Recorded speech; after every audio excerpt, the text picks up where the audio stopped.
Hello guys, आज के इस पिता पहचान क्लासेस में यूजीसी नेट जेआरएफ जून 2025 का जो सीरीज हमारा चल रहा है, आज एक बहुत ही फिर इम्पोर्टेंट टॉपिक एक यूनिट डे 2 में मैं लेके आई हूँ आपके लिए बहुत सारी महत्वपूर्ण बातें।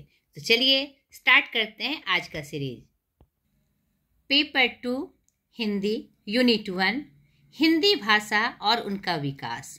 ये हमारा डे 2 है, यूनिट 1 पेपर 2 का हिंदी भाषा और उनका विकास का। इसके पहले हमने डे 1 में देखा था हिंदी भाषा और उनका विकास, जो यूनिट 1 है उसका फुल सिलेबस हमने देखा था। और उसके बाद 3 की चर्चा मैंने बृहद रूप से की थी, जो आपके एग्ज़ाम के लिए बहुत इम्पॉर्टेंट था, जिसमें हिंदी की ऐतिहासिक पृष्ठभूमि, हिंदी का भौगोलिक विस्तार और हिंदी के विविध रूप। यहाँ पर एक ही पॉइंट 2 बार लिखा गया है, 3 और 5वां। ठीक है, दोनों एक ही चीज़ है, हिंदी के विविध रूप या हिंदी भाषा प्रयोग के विविध रूप, ये एक ही चीज़ है। इसलिए मैंने इसे यहाँ पर क्रॉस मार्किंग करके एरो बना के मैंने उसे इक्वल टू दिखा दिया है। ठीक है, तो आपको कंफ्यूज नहीं करना है कि मैम ने विविध रूप तो बताया, भाषा प्रयोग के विविध रूप नहीं बतलाए, दोनों एक ही चीज़ है। ठीक है, उसके बाद जो हमारा 3 छूटा हुआ था, जिसमें कि 2 ही है आपका मेन रूप से, उसमें आपको बताना था हिंदी का भाषा स्वरूप, जो बहुत इम्पॉर्टेंट है इस यूनिट 1 का, और देवनागरी लिपि। इसके साथ ही साथ खड़ी बोली, ब्रज भाषा और अवधि की जो विशेषताएं मुख्य रूप से हिंदी भाषा और उनके विकास में जानी जाती है, पढ़ी जाती है, उसके बारे में भी मैं विस्तार से आपको बताऊंगी। तो हमारा आज का डे 2 में क्या होगा? हिंदी का भाषिक स्वरूप, देवनागरी लिपि और खड़ी बोली, ब्रजभाषा और अवधि की विशेषताएं। तो आज का हमारा ये स्टार्ट हो जाएगा, पेपर 2 हिंदी यूनिट 1 हिंदी भाषा और उनका विकास। आज डे 2 में सबसे पहले हिंदी का भाषिक स्वरूप, यह वास्तव में क्या है, पहले आप क्लियर हो जाइए इस चीज से। भाषिक स्वरूप का मतलब होता है कि हिंदी शब्द रचना, यानी शब्द का निर्माण, शब्द की रचना, बनावट कैसे हो। नहीं तो आपने पढ़ा भी होगा पहले हिंदी व्याकरण में, आज मैं इसको और क्लियर कर दूं कि हिंदी शब्द रचना यानी हिंदी शब्द रचना का निर्माण 4 तरीके से होता है। ठीक है, उपसर्ग से, प्रत्यय से, उपसर्ग और प्रत्यय दोनों के मेल से, और समास से। यहाँ मैं 3 रूप लेके आई क्योंकि तीसरा पॉइंट उपसर्ग और प्रत्यय से ही मिलता जुलता था।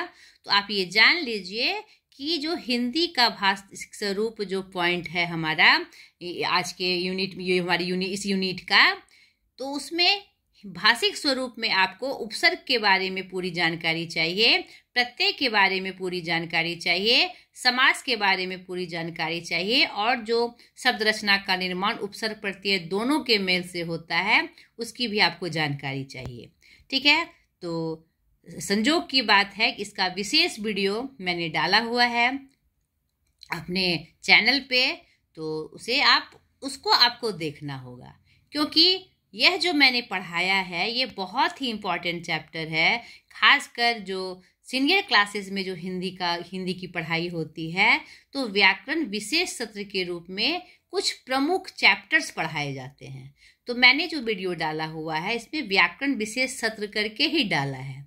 ठीक है, उसमें मैं आपको इसलिए इस बात पे फोकस कर रही हूँ क्योंकि मैंने उसमें पूरा बृहद तरीके से, यानी बहुत एक एक पॉइंट को ढूंढकर, ताकि बच्चा कहीं कंफ्यूज नहीं करे, उससे कोई भी सवाल आए तो बच्चा मेरा कंफ्यूज नहीं करे, इसलिए मैंने वो बहुत विशेष तरीके से बनाया है। एक वीडियो के लिए मुझे बहुत मेहनत लगी है, 7-8 दिन मुझे एक वीडियो कवर करने में लगे थे। उसका 3 पार्ट है आपका, पार्ट 1, पार्ट 2 और पार्ट 3।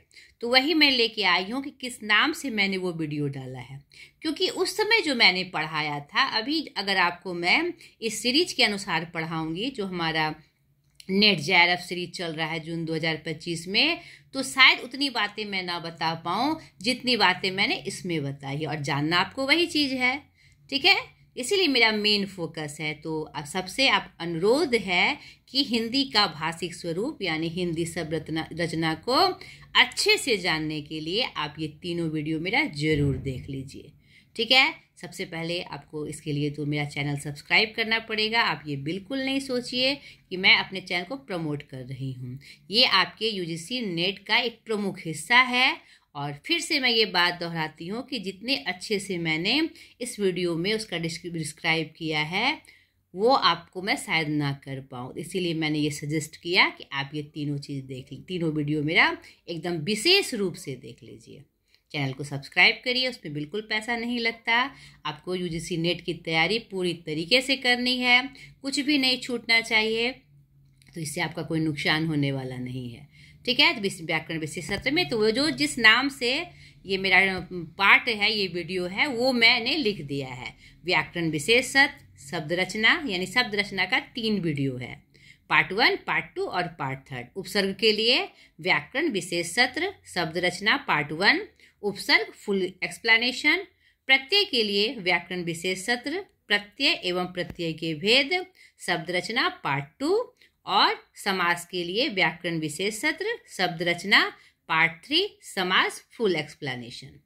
इसे जरूर देख लेना है आपको। और जब आप इस वीडियो को देखेंगे तो आपको लगेगा कि शब्द रचना तो हमने पूरा जान लिया, कुछ भी नहीं छूटा, इतनी बातें इसमें थी। उपसर्ग प्रत्यय को तो हम ये जानते थे जो किसी शब्द के पहले आकर शब्द के अर्थ को सार्थक कर दे या अंत में लगकर शब्द के अर्थ को सार्थक कर दे। और समास में हम समास जानते थे, समास विग्रह जानते थे। नहीं, ये शब्द रचना में इतने विशेष बात आती है, ये आपको इसको देखकर पता चलेगा, तो इसे आपको जरूर कर लेना है। नेक्स्ट आपका है देवनागरी लिपि। तो चलिए अब हम देवनागरी लिपि को देखते हैं। देवनागरी लिपि यह बाएं से दाएं की लिपि है और यह भारत और नेपाल की आधिकारिक लिपियों में से एक है। इससे संबंधित जितनी महत्वपूर्ण बातें हैं एग्जाम व्यू से भी और जानकारी व्यू से भी, वह सारा मैं लेके आई हूँ। तो ये सारे जो पॉइंट्स एरो बनाकर मैंने लिखे हैं वो आपका एक एक MCQ क्वेश्चन है, तो आप इसे ध्यान से देखिए। इसे नागरी लिपि भी कहते हैं। ठीक है, मूल देवनागरी लिपि प्राचीन ब्राह्मी लिपि पर आधारित है, इसका मूल यही है। उपयोग क्या है? इसका उपयोग हिंदी, मराठी, संस्कृत, नेपाली और शेरपा आदि 120 से अधिक भाषाओं में किया जाता है। इसकी संरचना क्या है? इसमें 47 प्राथमिक वर्ण हैं, जिनमें 14 स्वर और 33 व्यंजन हैं। याद रखना है ये किसका पार्ट है? संरचना का। लिखना, इसे बाएं से दाएं लिखा जाता है, ये बात भी आपको याद रखनी है। जिसमें एक क्षैतिज रेखा होती है जिसे शिरोरेखा कहा जाता है। इसकी विशेषताएं, रोमन लिपि के विपरीत इसमें अक्षर केस की कोई अवधारणा नहीं होती। ठीक है, रोमन लिपि में क्या होता है, अक्षर केस ज्यादा आते हैं उसमें। ठीक है, तो देवनागरी इसकी जो विशेषताएं हैं कि इसमें ऐसी कोई अवधारणा नहीं होती। इसका इतिहास, इसका पहला रूप 1ली शताब्दी में और आधुनिक रूप 10वीं शताब्दी में सामने आया। तो ये आपका देवनागरी लिपि से जुड़ी कुछ महत्वपूर्ण बातें थी, और ये प्रश्न अगर आए तो ये छूटना नहीं चाहिए, इसलिए मैं विशेष रूप से इसे लेकर आई। अब नेक्स्ट महत्वपूर्ण टॉपिक हमारा खड़ी बोली, ब्रज भाषा और अवधि की विशेषताएं। ध्यान से समझिए इसको। इसका हमारे हिंदी साहित्य के इतिहास में भाषा के रूप में बहुत ज़्यादा महत्व है, क्योंकि प्राचीन जितनी भी संपदा साहित्य के रूप में हमारे सामने प्राप्त है वह इसी तीनों भाषाओं के रूप में प्राप्त है। इसे अच्छे से समझना है आपको। पश्चिमी हिंदी की 5 बोलियां हैं। ठीक, खड़ी बोली, ब्रजभाषा, कन्नौजी, बुंदेली और हरियाणवी, जिसमें से खड़ी बोली और ब्रज भाषा का सबसे ज्यादा साहित्य में महत्व हुआ, क्योंकि इन दोनों भाषाओं में सबसे ज्यादा रचनाएं प्राप्त होती है। यह किससे है? पश्चिमी हिंदी से। मैंने इससे पहले जो हिंदी का रूप बताया, विविध रूप बताया, तो यह किसमें है? पश्चिमी हिंदी में हमारी खड़ी बोली और ब्रज भाषा आती है। अब अलग अलग रूप में हम देख ले खड़ी बोली को और ब्रज भाषा को। खड़ी बोली यह सौरसेनी अपभ्रंश से विकसित हुई है। इसका क्षेत्र मेरठ, सराहनपुर, रामपुर, मुजफ्फरपुर, दिल्ली, बिजनौर, मुरादाबाद, अंबाला, देहरादून आदि। इसे पहले भी हमने बताया हिंदी क्षेत्रीय भाषा के रूप में। इसका मानक रूप मेरठ में है। यह सबसे प्रमुख तथ्य है इसके लिए खड़ी बोली का। यह प्रश्न बहुत बार दोहराया गया है कि खड़ी बोली का मानक रूप सबसे ज्यादा कहाँ दिखाई पड़ता है? तो मेरठ में दिखाई पड़ता है।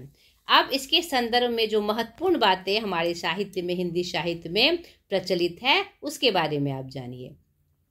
ग्रियर्सन ने इसे देसी हिंदुस्तानी कहा।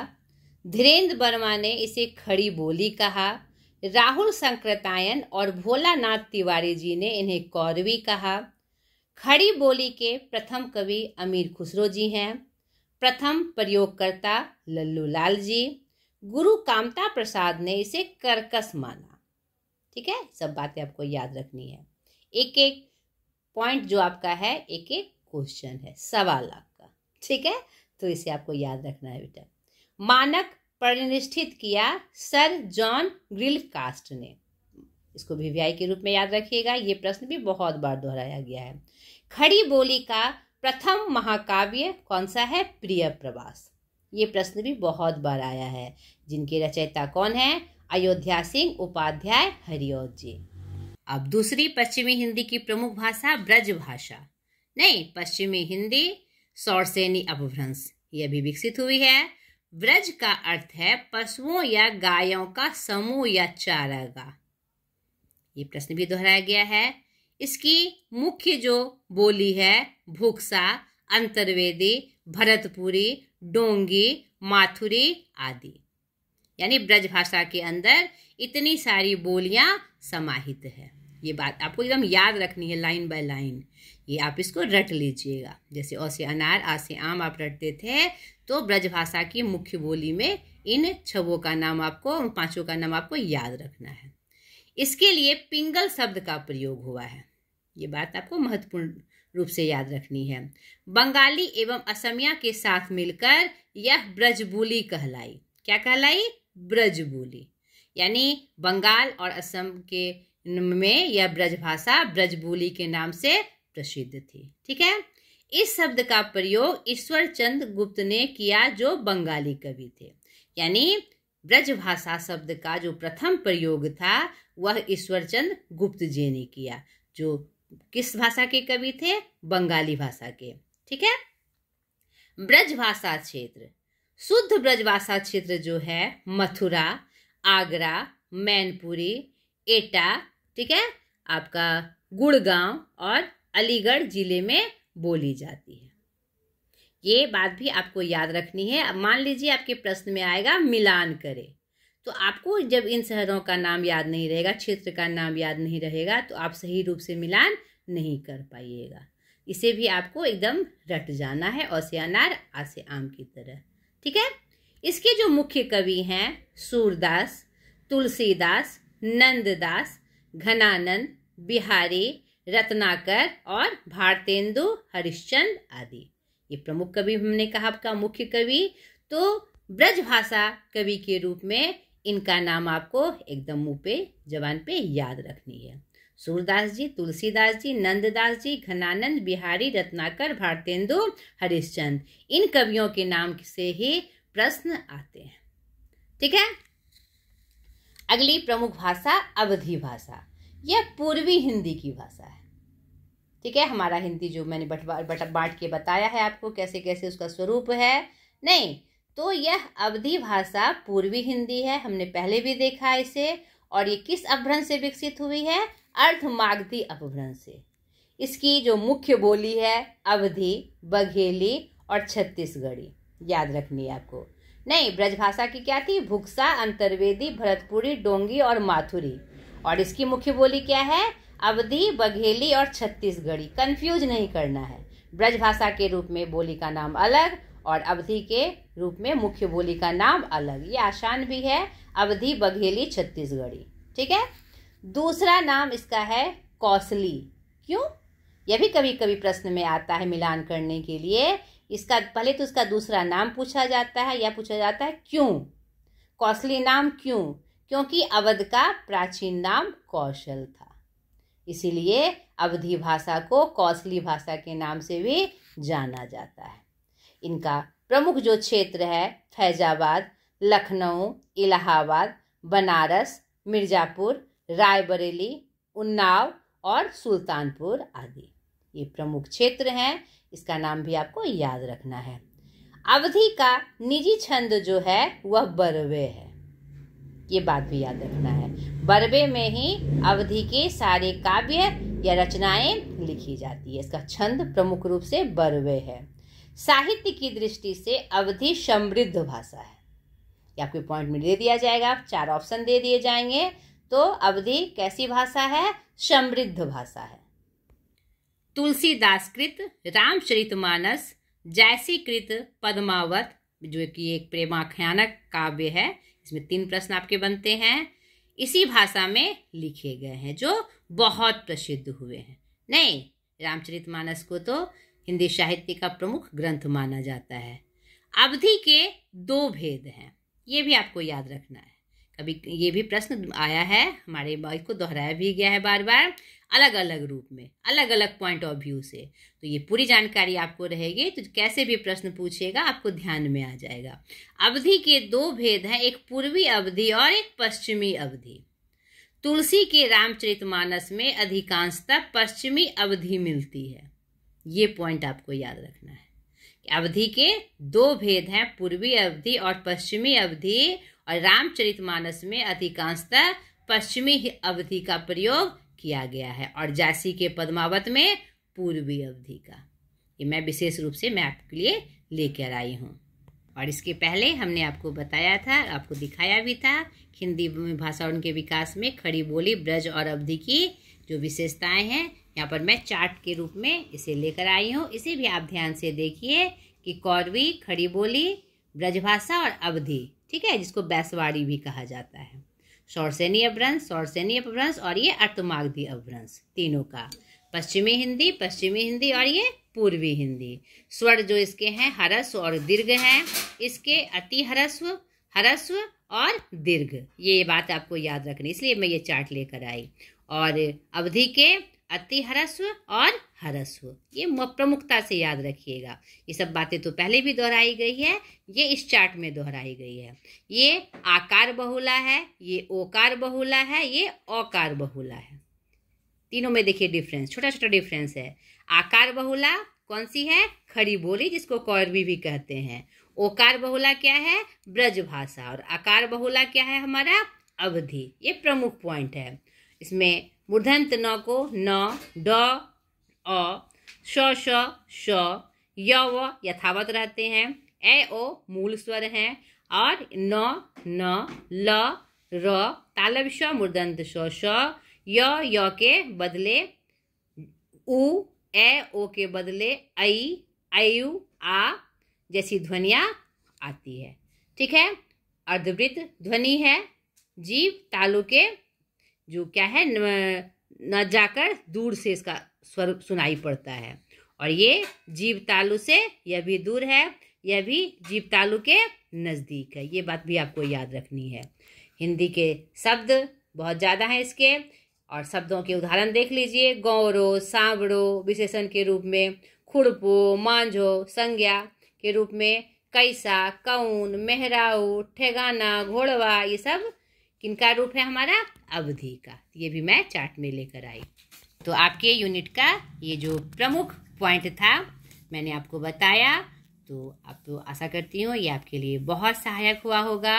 और फिर से ये बात मैं दोहरा रही हूँ कि भाषिक स्वरूप को बहुत अच्छे से समझने के लिए ये तीनों वीडियो आपको देखना है, या जिस रूप में आपको समझ में आए तो आप इसको समझ लीजिएगा। ठीक है। तो इसका मेन पॉइंट्स मैंने क्लियर किया आपके सामने। अगले वीडियो में यूजीसी नेट जेआरएफ की सीरीज में मैं लेकर आऊँगी यूनिट 2 हिंदी। नहीं, दो देने के बाद फिर पेपर 1 का 2 वीडियो, यानी एक एक करके दोनों की तैयारी करते जानी है। ये मैंने आपको सुझाव के रूप में दिया था। तो चलिए आज तक के लिए इतना ही, अगली वीडियो के इंतजार में। बाय।